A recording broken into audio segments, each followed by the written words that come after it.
नमस्कार, स्वागत है आपका। मैं हूं आपके साथ सुमित गुप्ता और आप देख रहे हैं दोपहर की दो टूक। गहलोत सरकार ने आज जनता के सामने 21 महीने के कामकाज का रिपोर्ट कार्ड जारी किया है।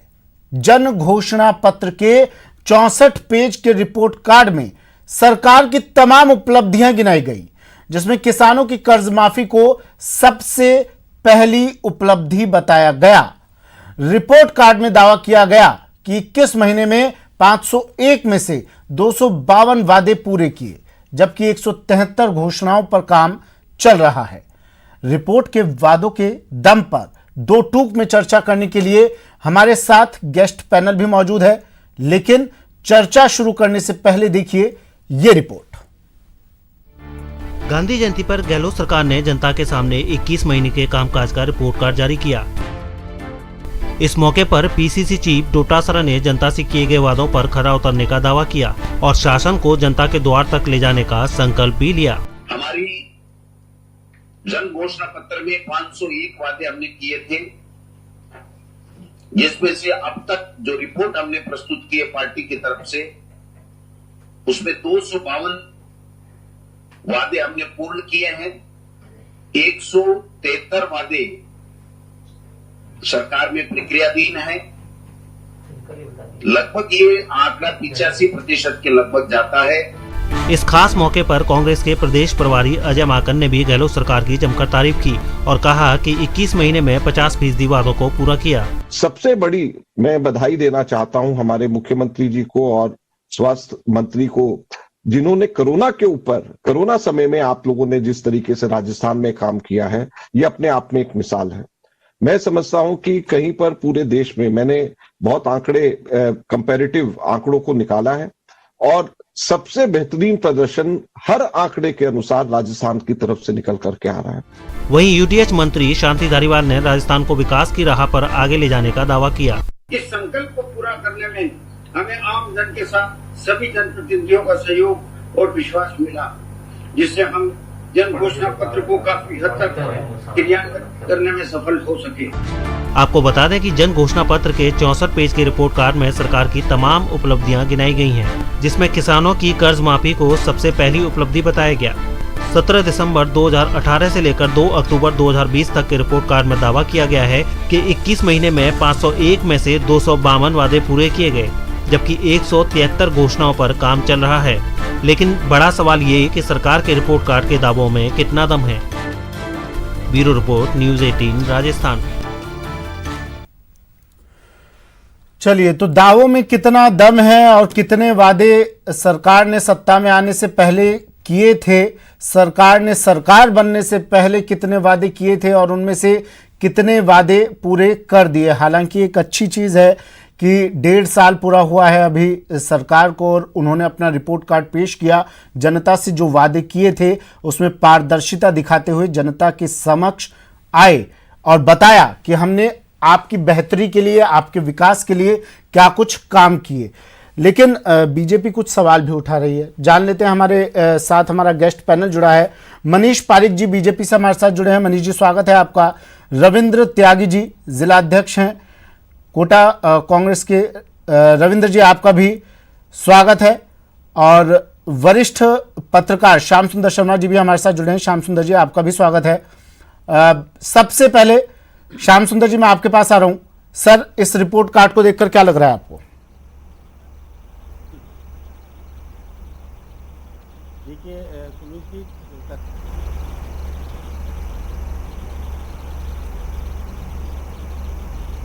आवाज सुन पा रहे हैं श्याम सुंदर जी? चलिए, आवाज शायद उन तक नहीं। सुमित जी, जो सरकार का आज जो हेलो, हाँ जी बोलिए, सुन पा रहा हूं मैं। हेलो सुमित जी, सरकार का जो वादों का जो आज कार्ड प्रस्तुत किया गया, तो निश्चित रूप से देखिए, प्रभारी जी ने भी कहा कि सरकार ने कामकाज किए और 50% कामकाज कर लिए हैं। 173 वादे पाइपलाइन में और हो सकता है कि आने वाले समय में जो 60 महीने का समय मिलता है वो पूरे कर लिए जाए। लेकिन उन्होंने एक बात जरूर कही आज कि सरकार ने तो कामकाज अच्छा कर दिया, सब कुछ है, लेकिन अब संगठन का दायित्व बनता है कि उन कामकाज को आम लोगों तक पहुंचाए।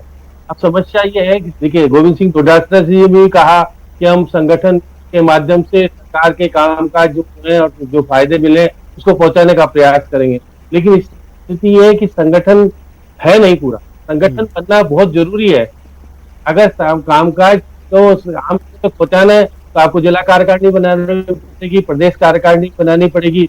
सरकार तो काम करती है और दिखाती भी है, अगली बार भी काम हुआ था, लेकिन ये है कि काम काज जो जिन लोगों के लिए हुआ है और जो वादे पूरे किए उन लोगों तक पहुंचती है, ये एक बहुत चुनौती संगठन के सामने है। और उन्होंने कहा है कि देखिए मंत्री जाएंगे और अपने अपने क्षेत्रों में जाकर के कार्यकर्ताओं को वहां काम होंगे वहीं बता देंगे और बताएंगे कि सरकार ने काम किया, ये सारी बातें हैं। लेकिन आज मुख्यमंत्री मौजूद नहीं थे इस कार्यक्रम में इस वक्त। आप आज मंत्रियों ने एक धारीवाल ने अपना प्रस्तुत किया, उसके अलावा रघु शर्मा जी ने कोरोना वाला और ये बातें की और गोविंद सिंह डोटासरा जी ने सारी बातें बताई कामकाज का। और एक भी कहा है कि इसका कामकाज की निगरानी के लिए बीडी कल्ला जी की एक कमेटी भी बनाई है कि किस प्रकार से कामकाज समय पर पूरे हो जाए और किस प्रकार से सरकार चाहती है कि देखिए सबसे पहले तो उन्होंने कहा किसानों के साथ जो वादे किए थे हमने उसको पूरा करने का प्रयास किया है, तो विश्वास दिलाया कि 5 साल उनकी बिजली नहीं बढ़ेगी। इसके अलावा आम लोगों के बहुत सारे कामकाज जो है सरलीकरण किया गया है, लेकिन उन्हें अब बताने के लिए जो जिम्मेदारी प्रभारी जी ने संगठन को दी है, तब गोविंद सिंह डोटासरा जी का काम हो जाता है कि वो संगठन के माध्यम से किस प्रकार से पहुंचाए इन कामकाज को, लोगों तक कहें कि हमारी सरकार इतने अच्छे कामकाज कर रही है, इसलिए हमको फिर से दोबारा साथ में लाओ और सारी बातें हो। क्योंकि अब देखिए चुनाव के आ गए। ठीक है सर, मैं फिर से लौटूंगा। मनीष पारिक जी, निकाय के चुनाव होने वाले हैं। मनीष पारिक जी, 64 पेज का रिपोर्ट कार्ड, कितना दम इस रिपोर्ट कार्ड में? अमित जी बिल्कुल झूठ का पुलिंदा है। मैंने कहा लड़कियों की शिक्षा फ्री कर देंगे, नहीं करी। किसानों का कर्जा माफ कर देंगे, सुमित गुप्ता जी। हाँ सुमित जी, बड़ी बात यह है, मैंने कहा झूठ का पुलिंदा है। सारी बातें ऐसी करी। इतना डिससेटिस्फैक्शन क्यों फैल रहा है सरकार में? उसका कारण है कि काम पूरे नहीं करे, जनता खुश नहीं है।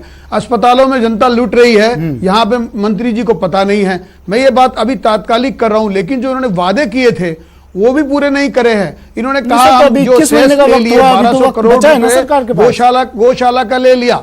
ये मैंने आपको कहा, मैं तो अभी का बता रहा हूं, 1200 करोड़ रुपए गौशाला का टैक्स ले लिया और सर जो उनको 400 करोड़ का अनुदान दे पाए हैं, कुल मिला के 800 करोड़ रुपए अभी तक दिए नहीं। इसी तरह की बातें हैं। बिजली का दाम नहीं बढ़ाएंगे, बढ़ा दिए, झूठ का पुलिंदा था।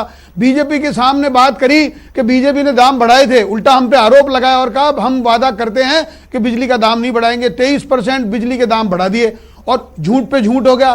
तीसरी बात मैंने कही कि वृद्धजनों का विषय था, जो बेरोजगारों की पेंशन थी उनको 3,500 रुपए हम देंगे, वो नहीं दिए और बेरोजगारों को झांसे दिए।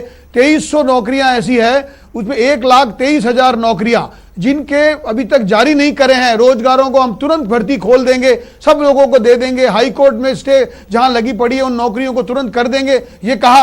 1,23,000 नौकरियां अभी तक लंबित पड़ी है। संविदा कर्मियों को भर्ती की घोषणा कर दी, दिवाली से पहले संविदा कर्मियों को तोहफा मिल जाएगा सरकार की तरफ से। जी मैंने आपको कहा संविदा कर्मियों की बात खाली एक आई है, लेकिन जो सरकारी नौकरी की बात आई थी वो मैंने आपको कहा। ऐसे तो आंगनबाड़ी का जो विस्तार हुआ था उसमें पैसे बढ़ाए थे, वो तो वसुंधरा जी की सरकार ने बढ़ा दिए थे। ऐसे तो सबने ही करे हैं, लेकिन जो सरकार ने वादा किया वो पूरा नहीं किया। बिजली का मैंने बता दिया, पानी के बारे में मैंने आपको बता दिया। जो आवास योजना थी, मुख्यमंत्री प्रधानमंत्री आवास योजना, जिसमें सरकार को पैसे देने थे, वो कितने मकान सुपुर्द किए इन्होंने, ये बताएं जरा। ये नहीं बता सकते। राशन कार्ड की लाइनें हुई, जिन लोगों को इन्होंने जोड़ लिया नाम, जिन लोगों का कोरोना काल में हुआ था, जन आधार कार्ड दिखाकर ई मित्र पर नाम जोड़े थे, उन लोगों के राशन नवंबर तक सरकार दे चुकी है, केंद्र सरकार। आज तक उठाया नहीं और उनको डिलीवर नहीं किया। ऐसी सरकार है। उसके अलावा इनके आपसी झगड़े टंटे इतने ज्यादा हो रहे थे कि वो 1.5 साल में निकम्मे नाकारा उप मुख्यमंत्री सामने आ गए। वो जाके बैठ गए 25 लोगों को लेके अपने साथ। उसके बाद में यहां पर बैठे बैठे राजीनामे होते रहे या जैसलमेर में मौज उड़ाते रहे। जब कोरोना काल के बारे में इन्होंने दुनिया में दिखा दिया कि राजस्थान में कोई भी प्रभाव नहीं है, क्योंकि वहां पे राखियां बंध रही है, आ रहे जा रहे हैं, विधायक रह रहे हैं जैसलमेर में, सब कुछ अच्छा चल रहा है। उसके कारण यही होगा। जनता में स्थिति ये हुई कि जो केवल क्वारंटीन कर देते हैं, लिख देते हैं नीचे पर्ची पे जाके। ठीक है और सर, मैं उसके फिर से बाद लौट रहा हूँ में आपके पास। रविंद्र त्यागी जी भी जुड़े हुए हैं, आपकी बात का जवाब। हाँ बिल्कुल सर, मैं फिर से लौट रहा हूँ, ओपनिंग कमेंट ले लेता हूँ पहले तीनों से एक एक। रविंद्र त्यागी जी भी हमारे साथ।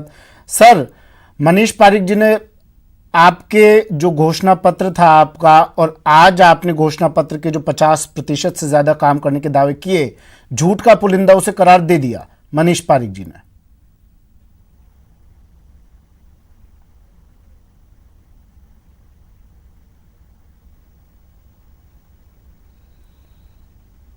रविंद्र जी, आवाज सुन पा रहे हैं आप मेरी? चलिए, आवाज उन तक नहीं पहुंच पा रही है। नहीं, मेरे पास क्या आवाज आ रही है? हाँ सर, मनीष पारिक जी को आपने सुना होगा, बीजेपी झूठ का पुलिंदा करार दे रही है थोड़ी देर पहले। मनीष पारिक जी हाँ, को मैंने सुना है, और मैं ये कहना चाह रहा हूँ, मनीष पारिक जी को कोई जानकारी नहीं है, और बिना जानकारी के मनीष पारिक जी झूठ बोल रहे हैं। ठीक है, तो इनके आरोपों का जवाब दे दीजिए आप। प्रधानमंत्री आवास क्यों बात कर रहे हैं, बिजली के दामों क्यों बात कर रहे हैं, राशन कार्ड की बात कर रहे हैं, दे दीजिए जवाब एक साथ। राजस्थान में कांग्रेस की सरकार बनने के बाद जो राजस्थान के हमारे लोकप्रिय मुख्यमंत्री माननीय अशोक गहलोत जी ने जन घोषणा पत्र बनाया था, और जो उसमें वादे किए थे, कमिटमेंट किए थे, उनमें आधे से ज्यादा, अभी 2.25 साल हुआ है सरकार को बने हुए, 1.5 साल से कुछ ज्यादा समय हुआ है, उसमें से 7 महीने कोरोना में निकल चुके हैं, आपको मालूम होगा। और सरकार बनने के बाद सबसे पहले किसानों के कर्ज माफ किए, और उसके बाद जितने भी चुनाव जन घोषणा पत्र में वादे थे, तो 1 साल में लगातार उन्होंने कई जितने भी ठीक है सर, मैं फिर से लौट रहा हूँ आपके पास। आवाज में थोड़ी आपकी साफ नहीं आ रही है, इस तकनीकी खामी को दूर कर देते हैं। मैं फिर से लौट रहा हूँ आपके पास। मनीष पारिक जी, देखिए अभी तो 21 महीने का ही वक्त हुआ है सर, इतनी भी क्या जल्दी है, कुछ समय तो दीजिए सरकार को। जो वादे किए हैं, वक्त लगता है, धीरे धीरे जी यही कहना चाहता हूँ, मंजिल तक पहुंचने में समय लगता है सर। हाँ सुमित जी, हथेली पे मैंने सरसों थोड़ी क्यों कहा लगाए उनको, why they are coming up to you. खुद सुमित जी, प्रेस कॉन्फ्रेंस तो मुख्यमंत्री जी और उनके डोटासरा जी कर रहे हैं, हमने थोड़ी कहा मुख्य प्रेस कॉन्फ्रेंस करो। आप खुद ही कहने आ रहे हो कि हमने 52% पूरे कर दिए, इसलिए मैं कह रहा हूं। अदरवाइज तो हमने तो कहा ही नहीं, 5 साल पूरे होंगे जब जनता सरकार पूछ लेगी अपने आप, आपकी सरकार जब तक चलेगी भी। तो दूसरी बात, मैंने जितनी बातें बताई आपने देखा, रविंद्र जी के पास में एक का भी जवाब नहीं है। रविंद्र जी के कोटा शहर में जो केंद्र सरकार ने दाल भेजी थी, वो स्टॉक वहां पड़ा रहा, वहां से उठाया नहीं कांग्रेस सरकार ने। रविंद्र जी को यह पता होगा, दाल पड़ी रही वहां पे टन की टन, 400 टन से चालू हुआ था, 4000 टन तक दाल पड़ी रही, उठाने नहीं आए, कोटा पे पड़ी थी वो, इनको पता है। इन्होंने जो राशन के दावे करे थे वो भी बेकार रहे। तो क्या कौन सी राहत दी आपने? मैं ये नहीं कहना चाहता कि आपने ये बात उसमें घोषणा पत्र में नहीं लिखी थी, लेकिन जो काम आपका दायित्व था वो तो पूरा करना चाहिए था। अब आप खुद ही गाल बजा रहे हो, 52% काम पूरे कर दिए। हमने थोड़ी कहा आपको कि ये बोलो आके। आप कौन पूछ रहा था आपसे? आपकी खुद की गिल्ट है वो, आपका खुद का ये दिखाने का जबरदस्ती कि हमारी सरकार अच्छा काम कर रही है, हमारे कोई असंतोष नहीं है, हमारे यहाँ पे सचिन पायलट वाला किस्सा खत्म हो चुका है, हमारे झगड़े खत्म हो गए हैं और हमारी सरकार वापस वर्किंग मोड पे आ गई है। ये दिखाने के लिए इन्होंने ये काम किया है। रविंद्र त्यागी जी, कहा थोड़ी था कि करो क्या सब कुछ, इसलिए मैं क्या सब कुछ पटरी पर आ गया है और यही बताना है जनता को, और इसलिए आज आलाकमान सामने आए, इसलिए आज सरकार के कुछ नुमाइंदे सामने आए, डोटासरा जी सामने आए कि हाँ सब कुछ ठीक है। जो पारिक साहब जो बोल रहे हैं उनको जानकारी होनी चाहिए। जो केंद्र सरकार से जो दाल आई थी वो सड़ी हुई दाल आई थी, और उस सड़ी हुई दाल को बांटने से कोई फायदा नहीं था। रही बात जो कह रहे हैं इनको जानकारी नहीं है, इनको जानकारी का बिल्कुल जानकारी का कोई किसी तरह की जानकारी नहीं है। जो राजस्थान के लोग के मुख्यमंत्री जो भी कमिटमेंट किए थे, जन घोषणा पत्र जो बनाया था, आधे से ज्यादा कमिटमेंट पूरे हो चुके। आज उसकी रिपोर्ट कार्ड हमारे मुख्यमंत्री जी ने पेश कर दिए। अब किसानों का किसने मांग किया? जो भी जन घोषणा पत्र कौन सा पूरे किया? और 7 महीने तो कोरोना में निकले हैं, और कोरोना में भी जो काम राजस्थान की सरकार ने किया है कोरोना से निपटने के लिए, वो पूरे हिंदुस्तान में कहीं नहीं हुआ। देश की प्रधानमंत्री वाली बात की मोदी जी ने राजस्थान के मुख्यमंत्री माननीय अशोक गहलोत जी को कि गहलोत जी और ये राजस्थान में आप महिलाओं से सबसे रेप अच्छा हो काम गया क्या है। कुरान से निकला। मैं बताना और ये चाहता हूँ सुमित जी 5 महीने में 20 गैंग रेप हुए हैं। इधर ये कोरोना की बातें कर रहे हैं, मुंह पे मास्क लगाने की बातें कर रहे हैं, और वहां पे 20 गैंग रेप हो गए। कितनी 400 से ज्यादा बालिकाओं पे अत्याचार हुए। आपने कहा माँ बहनों की बेटी की सुरक्षा करेंगे, आप नाकाम रहे। आपकी कानून व्यवस्था कहां पे घास चरने गई है, आप बताने वाले नहीं हो। आप ये बताने वाले नहीं हो कि मासूम बालिकाओं के साथ बलात्कार हो गए। माननीय वसुंधरा जी की सरकार पे आरोप लगाए थे आपने कि माँ बहनों की सुरक्षा नहीं हो सकी। उससे ज्यादा 37% अपराध बढ़ गए। और कोरोना काल में जब पूरी दुनिया में अपराध कम हुए सुमित जी, उस समय यहाँ पर 20 गैंग रेप से राजस्थान का मुंह काला किया इन्होंने। और इन्होंने काला इसलिए मुंह किया, मैं इसलिए कहना चाहता हूँ कि मुख्यमंत्री ही गृह मंत्री है। रविंद्र त्यागी जी हालत सुनिए, देखिए। रविंद्र त्यागी जी सुन रहे ना आप मुझे? रविंद्र त्यागी जी सुन रहे हैं ना आप मुझे? सर सुनिए, सर सुनिए ना, रविंद्र जी सुनिए। मेरी बात सुननी पड़ेगी। हाँ सुन रहे हैं सर। सर 4 मिनट हो गए, 30 मिनट का हमारा एक कार्यक्रम होता है, कुछ हमारी भी सुन लीजिए। बात करो। सर सुनिए, रविंद्र त्यागी जी, अपराध के मामले में पिछले 1 साल में राजस्थान जो आंकड़ा दे रहा है वो पूरे देश में मुंह दिखाने लायक नहीं है सर। पूरे देश में सबको पता है, पूरा देश जानता है। 20 गैंग रेप हो गए, 20। आप तो सर रविंद्र त्यागी जी, रविंद्र त्यागी जी सुनिए और जवाब दीजिए सर। ठीक है, मान लिया 50% से ज्यादा काम हो गए, मान लेता हूं मैं। अपराध के मामले में राजस्थान के आंकड़े देश भर में शर्मसार करने वाले हैं। क्या कोई जवाबदेही नहीं बनती है, आपकी जिम्मेदारी नहीं बनती है अपराध को लेकर? अंडरग्राउंड मेट्रो रेल तो खत्म हुआ। अरे ठीक है सर, माननीय मुख्यमंत्री जी आप तक या तो मेरी आवाज नहीं पहुंच रही है या फिर आप सुनना नहीं चाह रहे हैं। ठीक है, मान लिया अंडरग्राउंड रेलवे पास आपने बना दिया, पुल बना दिए, विकास के नए आयाम खड़े कर दिए, आपने नई नजीर पेश कर दी। अपराध के आंकड़ों की मैं बात कर रहा हूं सर, जिसको लेकर मुख्यमंत्री ने भी कल ट्वीट किया। एक अपराध को लेकर एक ट्वीट किया मुख्यमंत्री ने अभी, बलात्कार को लेकर बहुत संजीदा नजर आते हैं सीएम साहब। मुझे यह बताइए, जो पिछले 1 साल में आंकड़े आप लोगों ने पेश किए हैं राजस्थान ने, पूरे देश भर में शर्मसार करने वाले हैं। क्या कर रहे हैं आप? आपके सबसे ज्यादा क्राइम जो हो रहा है और बच्चों के साथ जो बलात्कार हो रहे हैं वो उत्तर प्रदेश में हो रहे हैं। अच्छा। उत्तर प्रदेश के अलावा राजस्थान में जितने तो कांडी हुए, बिल्कुल राजस्थान में जो 12 वाले केस को भी प्रोपेगेंडा किया, 12 में दोनों बच्चों ने 164 का बयान दिए। और उत्तर प्रदेश की हालत देखो, दो दलित महिलाओं की हत्या कर दी। राजस्थान को रोका जा रहा है, लोकतंत्र की हत्या की जा रही है। मोदी जी के योगी जी के इशारे पर, योगी की हालत ठीक है, मोदी जी के इशारे पर सब कुछ हो रहा है। सुनिए रविंद्र जी, सुनिए। हाँ, मोदी जी के इशारे पर सब हो रहा है। रविंद्र जी सुनिए, थोड़ा ये आंकड़ा मैं भी निकाल के लाऊं, थोड़ा सुन लीजिए। सुमित जी, इनका 2018 और 19 में रेप के 10,000 से ज्यादा मुकदमे दर्ज हुए हैं राजस्थान में। उत्तर प्रदेश की आप बात कर रहे हैं, सुन लीजिए उसका भी आंकड़ा। उत्तर प्रदेश की आप गिना रहे हैं, साल 2018 में 4,335 राजस्थान में, जिनमें 3,305 मुकदमे 18 साल और उससे ज्यादा उम्र की महिलाओं ने दर्ज करवाए हैं। इसके बाद एमपी और उसके बाद यूपी का नंबर सामने आता है। और साल 2018 की बात नहीं कर रहा हूं सर मैं, 2019 में इजाफा हुआ है, तकरीबन 1,500 मुकदमे ज्यादा दर्ज हुए हैं। 2019 में कम नहीं हुआ है सर, इजाफा हुआ है। मैं आपको बीच में बात कर रहा हूं, हमारी दिसंबर 2018 के बाद रेप के मुकदमों में इजाफा हुआ है। उत्तर प्रदेश में केस को दबाया जाता है, मुकदमे दर्ज नहीं होते। आप यूपी की बात कर रहे थे, यूपी तो तीसरे नंबर पर आ गया हमारा। कि ये प्रियंका गांधी और राहुल गांधी जी ट्वीट करने से क्या होगा? सवाल खड़े करते हैं। आप राजस्थान बताइए ना मुझे, आपके पास कोई आंकड़ा हो, कोई दस्तावेज है तो बताइए ना। आप मोदी सरकार के ऊपर आरोप लगाने लगते हैं। मुझे राजस्थान की बात करनी है, मुझे राजस्थान के बारे में बताइए, क्यों बढ़ रहा है अपराध? गैंग रेप हो गया, अलवर में गैंग रेप हुआ, उसके बाद आपने कितना आरोप लगा लिया? आप घोषणा पत्र कर देते हैं जारी, बस उम्र 18 बरस से कम थी। मैं मान रहा हूं आपके 50% से ज्यादा हो गए, आपने वादे पूरे कर लिए। अपराध की बात कीजिए, कितने वादे आपने अपराध को लेकर पूरे किए? क्या कर रहे हैं महिलाओं की और बच्चियों की सुरक्षा के लिए आप? राजस्थान में हमारे मुख्यमंत्री माननीय अशोक जी गहलोत पूरी तरह से संवेदनशील है। जो भी क्राइम होता है, उस क्राइम में किसी भी जो भी प्रशासन दोषी पकड़ी नहीं है, उसको बख्शा नहीं जाता।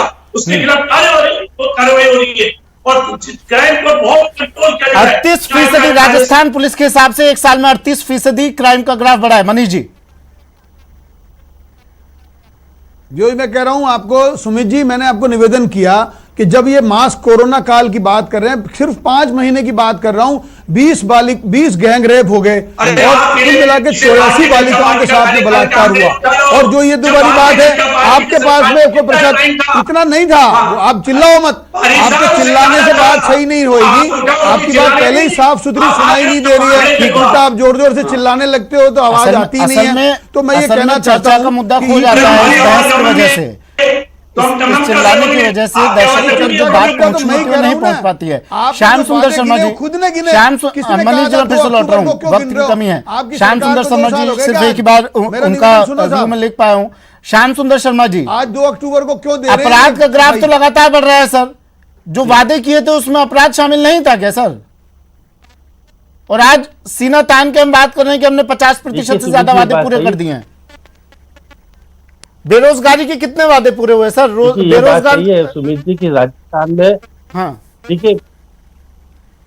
देखिए मैं बता रहा हूँ कि मैं तो कह रहा हूँ कि सरकार में जो कमियां हैं उसको प्रतिपक्ष को जोरदार तरीके से उठाना चाहिए और कुछ उठाते भी हैं, लेकिन ये अपराध राजस्थान में बड़े, महिला के मामले में हम आगे हैं।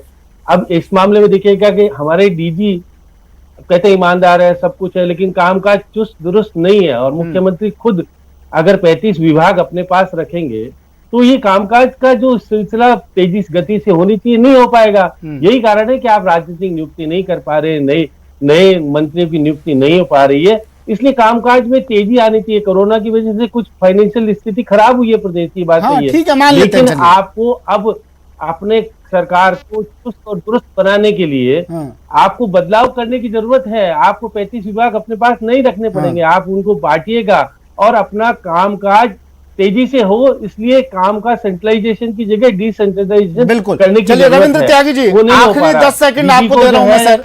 सचिन पायलट भी अभी सवाल उठा चुके हैं इनडायरेक्टली। पूर्व डिप्टी सीएम सचिन पायलट ने भी कह दिया था, भाई आपने जो चुनावी वादा किया था एमबीसी में आरक्षण देने का, कम से कम सरकार उसे तो पूरा कर दो। आप ही के सरकार के आप ही पर सवाल उठा रहे हैं सचिन पायलट, याद होगा। मात्र 1.5 साल हुआ है, 3.5 साल बाकी हैं, उसमें 7 महीने कोरोना में निकल चुके हैं। कोरोना से निपटने की भी शासन सरकार ने पूरी तरह से जबरदस्त प्रयास। ये बात तो सचिन पायलट को समझनी चाहिए ना सर, कि अभी 1.5 साल हुआ है, अभी तो 3.5 साल बाकी है, अभी से क्यों सवाल पूछ रहे हैं फिर वो? आप उन्हें समझाइए ना सर, यहाँ बताने से अच्छा उन्हें समझाइए ना आप कि भाई अभी 3.5 साल बाकी है, सब काम पूरे होंगे, सब बातें पूरे होंगे। क्यों मीडिया में फजीहत करवाते हैं आप ये सवाल पूछकर सरकार से? हमारे मुख्यमंत्री अशोक जी गहलोत साहब पूरा कमिटमेंट पूरे करेंगे 4.5 साल के अंदर। हाँ ठीक है, सवाल आप ही के लोग पूछ रहे हैं और आप ही को उन सवालों से मिर्ची लग जाती है। आखिरी last comment sir, Manish Pareek ji. ये मेरा निवेदन यही है सुमित जी कि जिस तरह से झूठ पे झूठ बोला जा रहा है और जो बालिकाओं के साथ अत्याचार हो रहे हैं, महिलाओं के साथ अत्याचार हो रहे हैं, युवाओं के साथ अत्याचार हो रहे हैं, इसको देख के लगता है कि कांग्रेस सरकार अपने कान में उंगली डाल के बैठी है। अपने इनसे इतना सा पूछो खाली 2 तारीख को आज ये सफाइयां क्यों दे रहे हैं? ये सफाई प्रस्तुत अभियान है इनका।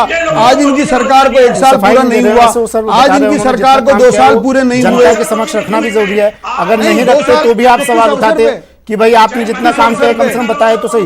ये तो एक पारदर्शिता है सर, गांधी जयंती पे प्रेस कॉन्फ्रेंस क्यों की जा रही है, इसके दर्द को समझने की बात है। गांधी जयंती पर क्यों प्रेस कॉन्फ्रेंस की जा रही है, उसका कारण ही है ये इनकी अपनी इनबिल्ट वो है जिसके कारण अपराध बोध इनके मन में है और दुनिया को ये दिखाना चाहते हैं कि हमारी सरकार अच्छी चल रही है, सब मजे चल रहे हैं, ठीक ठाक हो रहा है। अकेले रघु शर्मा जी पर इतने दायित्व हैं, इतने आरोप हैं कि जयपुर के कितने लोग परेशान हो रहे हैं। प्राइवेट में 5-5 लाख रुपए का भुगतान करना पड़ रहा है लोगों को, उसके बावजूद भी दोबारा कोरोना हो रहा है। कोरोना की जांचों का कोई पता नहीं। श्याम सुंदर जी, जयपुर में श्याम सुंदर जी आप देख लो क्या हालत हुई है। श्याम सुंदर जी, और इसीलिए मैं कहना चाहता हूं काफी कम है, झूठ बोल रहे हैं। श्याम सुंदर जी, वक्त हालांकि अभी है 3-3.5 साल का वक्त अभी बच रहा है, लेकिन क्या ये जो वादे किए गए थे वो अब 3-3.5 साल में आपको लगता है पूरा अगर लब्बो अब मैं आपसे जानना चाहूं 3-3.5 साल में वो वादे, अब गहलोत सरकार उन वादों पर कायम रहेगी और उन कायम रहे ना रहे ठीक है, उन वादों को पर गहलोत सरकार साकार करेगी, उन्हें धरातल पर कर पाएगी 3.5 साल में जो स्थितियां अभी फिलहाल नजर आ रही है उनके अनुसार? देखिए सुमित जी, सरकार कोई भी आती है कोशिश करती है अपने वादे पूरे करे, लेकिन वो वादे आम लोगों तक जाते ही नहीं जाते हैं। क्योंकि हर सरकार, ये इस सरकार ने भी कहा है कि हमने 21 महीने में 52% वादे पूरे कर दिए, लेकिन आम लोगों तक पहुंच ही नहीं रहे। आप अपनी सरकार को चुस्त और दुरुस्त बनाने की जरूरत है। अब आपके देखिए प्रभारी मंत्री पूरे नहीं है, इस कारण से सचेतक और उप सचेतक को भी आपको लगाना पड़ा। इसलिए मैं चाहता हूं कि सरकार चुस्त और दुरुस्त बने और अपने जो दस्तावेज है, जो उन्होंने जन घोषणा पत्र को सरकारी दस्तावेज बनाया, उसको पूरा कीजिएगा, अपने मंत्रिमंडल का विस्तार कीजिएगा, राजनीतिक नियुक्तियां कीजिएगा और संगठन को तो वैसे जो है नहीं आपके शपथ लेते हैं उसको बनाइएगा, तभी आपके वादे चुनाव के वक्त पर इस घोषणा पत्र को गीता मानकर शपथ ली जाती है, लेकिन उसके बाद इस शपथ को भुला दिया जाता है। हालांकि गहलोत सरकार इस मामले में काफी अपेक्षाकृत काफी अच्छा काम कर रही है और बताया भी आज उन्होंने, इसलिए जनता के सामने आई सरकार और बताया कि हम अपने कितने वादे अब तक पूरे कर चुके हैं, कितने काम पाइपलाइन में है और कितनों पर काम चल रहा है, वो भी जल्द से जल्द पूरे किए जाएंगे। लेकिन सबसे अहम सवाल अपराध और बेरोजगारी, ये कब दूर होगी सरकार? फिलहाल इतना ही, दीजिए इजाजत, नमस्कार।